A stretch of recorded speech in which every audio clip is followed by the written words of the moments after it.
और उस पे मुद्दे पे बात करेंगे, लेकिन उससे पहले और इंटरेस्टिंग मेरे लिए कुछ है कि रांची कॉलेज आपके समय में जब आप थे तो रांची कॉलेज का जो छवि था वो ये था कि वहाँ पे राजनीति ज़्यादा है। तो उस बारे में, उस दौर के बारे में बताएंगे कि वो रांची कॉलेज और अब जो बच्चे हैं क्या माहौल में फ़र्क है? वाकई अब परिदृश्य बदला है। अब प्रतिस्पर्धा बढ़ी है पठन पाठन में भी। प्रारंभिक काल से ही विद्यालयों की हम चर्चा कर लें तो जब से CBSE ICSE का जोर बढ़ा और जो मार्क्स ऑब्टेन करने को लेकर के विद्यालयों में एक प्रतिस्पर्धा का वातावरण बढ़ा तो वो चीज़ें निखर करके कॉलेजों में भी आई हैं और उसका अब दिखाई देता है। अब तो वो अलग यूनिवर्सिटी ही बदल गया। रांची कॉलेज तो अब रांची कॉलेज नहीं रहा, हो तो अलग यूनिवर्सिटी बन गया। श्यामा प्रसाद मुखर्जी यूनिवर्सिटी बन गया। अब तो वीर बुद्धू भगत यूनिवर्सिटी हो गया। हाँ, लेकिन वो बनने के बाद उनका नामकरण भी हुआ। लेकिन जो चीजें हैं आज भी जो रांची कॉलेज स्थान रखता था, देखिए कुछ ऐसे संस्थान हैं, चाहे हम केंद्रीय विद्यालय की चर्चा कर लें, चाहे रांची जिला स्कूल की चर्चा कर लें, चाहे रांची कॉलेज की चर्चा कर लें, तो वो पुरानी रांची जरूर याद आ जाती है। पुरानी कोई मेमोरी है मेमोरेबल जिसको आप चाहेंगे कि ऑडियंस के साथ शेयर करें? देखिए बिल्कुल, पहले की रांची बहुत शांति प्रिय जगह हुआ करती थी और हमको ये कहते हुए बड़ा हर्ष होता है, आनंद की अनुभूति होती है कि गर्मी के दिनों में खास करके लोग इसको समर कैपिटल बोलते थे। बिल्कुल। और वास्तव में हम भी शहंशाह की तरह सड़कों पर घूमा करते थे और जो रिक्शा होता था ना उसकी सवारी करना में एक अलग आनंद आता था।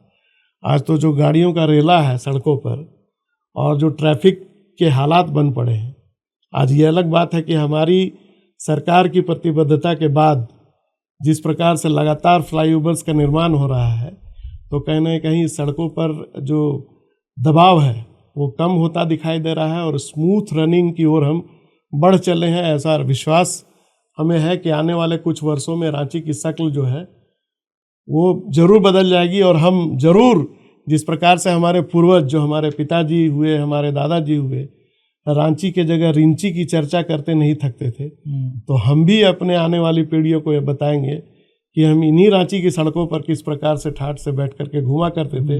कई बागीचे हुआ करते थे जहाँ आम खाने जाते थे, लीची खाने जाते थे, अमरूद खाने जाते थे। अब तो ये दिखता ही नहीं है। अब तो खेलने के लिए बच्चों के पास मैदान की कमी हो गई। बिल्कुल। और पहले हर मोहल्ले में कहीं ना कहीं खेलने का स्थान हुआ करता था। ये एक बड़ी कमी महसूस होती है। सरकार से आप कभी कोशिश करेंगे क्या कि इस तरह का जो बदलाव है ये थोड़ा कहीं ना कहीं निगेटिव चेंज आया कि भाई ग्राउंड कम सिमट गया है, तो सरकार इस दिशा में कुछ प्रयास करे इस तरह का? देखिए निश्चित रूप से सरकार इस प्रयास में लगी भी है और लेकिन चीज़ों को समेटते समेटते जब से खास करके हम जब सत्ता में आए यहाँ इस राज्य के अंदर, तो परिस्थितियाँ जिस प्रकार का अपार जन समर्थन हम लोगों को मिला, काम करने का स्पीडअप भी हम लोगों ने किया, लेकिन अचानक से जो वैश्विक महामारी का जोर आया, जो 3 वर्षों तक लगातार एकदम हम उसमें उलझ करके रह गए, हमारे लिए सबसे बड़ी संकट थी कि जीवन और जीविका दोनों को बचाना था।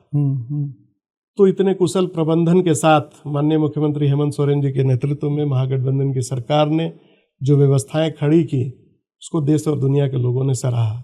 जबकि अन्य राज्यों में कई प्रकार की चीज़ें आई, आज ऑक्सीजन की ही चर्चा हम कर लें तो उस वैश्विक महामारी के दौर में भी ऑक्सीजन निर्माण करके झारखंड ही एक ऐसा राज्य था जो अन्य राज्यों की मदद कर पाया।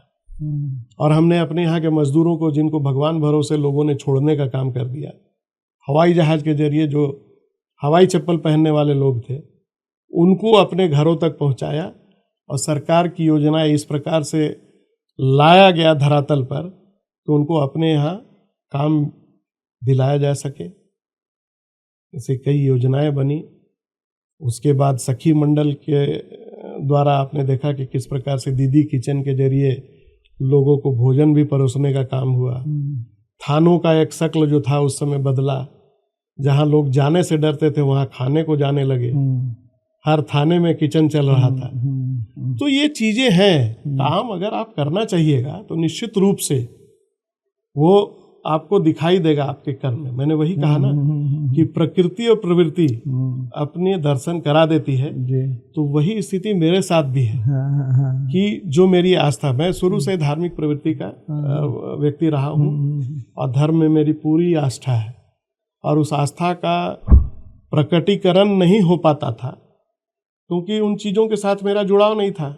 आज जब प्रभु के आशीर्वाद से जब मुझे ये मौका मिला है तो निश्चित रूप से मैं अपना पूरा 100% इस बात के लिए प्रयासरत रहता हूँ कि कैसे इस विषय पर काम करूँ, और उसी को लेकर के मैं काम कर रहा हूँ।